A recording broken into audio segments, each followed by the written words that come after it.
Sir ನಾನು ನೋಡಿದೆ sir, ಒಬ್ಬ ಕಾಮಿಡಿಯನ್ನು ಸ್ಕ್ರಿಪ್ಟಾಗಿ ನಗಿಸೋದು ತುಂಬ ಕಷ್ಟ ಸರ್. ಸ್ಕ್ರಿಪ್ಟ್ ಸಿಗ್ತಾ ಇರಲಿಲ್ಲ, ಸ್ಕ್ರಿಪ್ಟೆಡ್ ಪ್ರೋಗ್ರಾಮ್ ಅಲ್ಲ, ನಾವೇ ಏನಾದರೂ ಕ್ರಿಯೇಟ್ ಮಾಡಿ ನಗಿಸ್ಬೇಕು, ಮಾತಾಡಬೇಕು.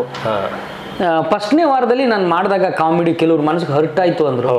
ಅದು ಕೆಲವು ನೆಗೆಟಿವ್ ಆಗಿ ನನಗೆ ಪ್ರಾಬ್ಲಮ್ ಹಾಗೆ ನೆಗೆಟಿವ್ ಆಯಿತು. ಆಗಲಿ ಪರವಾಗಿಲ್ಲ, ನೆಗೆಟಿವ್ ಆದಾಗಲೇ ಪಾಸಿಟಿವ್ ಆಗೋದು, ಪಾಸಿಟಿವ್ ಆಗಿ ನೆಗೆಟಿವ್ ಆಗೋದು ತುಂಬ ಡೇಂಜರು.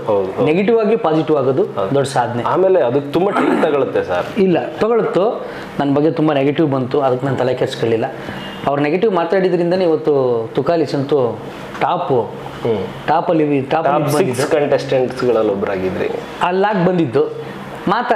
ಮಾತಾಡೋರಿಗೆಲ್ಲ ಉತ್ತರ ಕೊನೆ ಗೊತ್ತಾಯ್ತು. ಇಲ್ಲ ತುಕಾಲಿ ಸಂತು ಮಾಡಿದ್ದೆ ಸರಿ ಅಂತ. ಹೌದು ಸರ್, ತುಕಾಲಿ ಸಂತು ಇಲ್ಲ ಅಂದಿದ್ರೆ ಬಿಗ್ ಬಾಸ್ನ ಊಹಿಸ್ಕೊಳ್ಳೋಕ್ಕೂ ಸಾಧ್ಯ ಆಗ್ತಿಲ್ಲ ಅಂದ್ರು. ಖಂಡಿತ ಆ ಟೈಮ್ನ ಹೆಂಗೆ ಕಳಿಯೋದು ಅಂತ ಯೋಚನೆ ಮಾಡೋಕ್ಕಾಗ್ತಿಲ್ಲ ಅಂತ, ಇನ್ಕ್ಲೂಡ್ ಮನೆ ಒಳಗೂ ಎಲ್ಲರೂ ಹೇಳಿದ್ರು, ಮಗ ನೀನು ಇಲ್ಲ ಅಂದಿದ್ರೆ ನಮ್ಗೆ ಆಗ್ತಾ ಇರಲಿಲ್ಲ ಕಣೋ. ಸರ್ ನನಗೆ ಸೀಸನ್ ಬೇರೆ ತರ ಹೋಗೋದು. ಪ್ರತಿ ವಾರ ನೀವು ನಾಮಿನೇಟ್ ಆದಾಗ ಈಗ ಎಲಿಮಿನೇಟ್ ಏನಾದ್ರು ಆಗ್ಬಿಟ್ರೆ ನೆಕ್ಸ್ಟ್ ಯಾರು ಶೋ ನಡೆಸ್ತಾರೆ ಅನ್ನೋ ತರ ಆಗ್ಬಿಟ್ಟಿತ್ತು ಸರ್. ಅಂದ್ರೆ ಏನಾಗುತ್ತೆ, ಟಾಸ್ಕ್ಗಳು ಎಲ್ಲ ಅಯೋಮಯ ಆಗೋಗ್ಬಿಡ್ತವೆ. ಯಾಕಂದ್ರೆ ನೀವು ವಿನಯ್ ಅವ್ರನ್ನ ಸಪೋರ್ಟ್ ಮಾಡ್ತಿದ್ರಿ, ಹಂಗೆ ಅವ್ರಿಗೆ ಎಲ್ಲಿ ಬುದ್ಧಿ ಕಲಿಸ್ಬೇಕಲ್ಲಿ ಬುದ್ಧಿ ಕಲಿಸ್ತಿದ್ರಿ.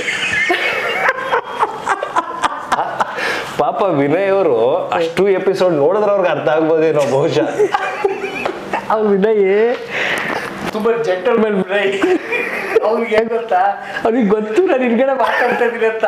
ಬರೀ ಫರ್ಲಿ ಅಂದ್ರೆ ಏನು ಅಂದ್ರೆ, ಬ್ರೋ ಬೇಜಾರು ಮಾಡ್ಕೊಬೇಡ ಯಾಕೆ ಅಂತ ನಾನು, ನಿನ್ ಬಗ್ಗೆ ಈಗ ತಾನೇ ಬೇನ್ ಬ್ಯಾಗಲ್ಲಿ ಮಾತಾಡ್ಕೊಂಡ್ ಬಂದಿದ್ರು ಅಂತ.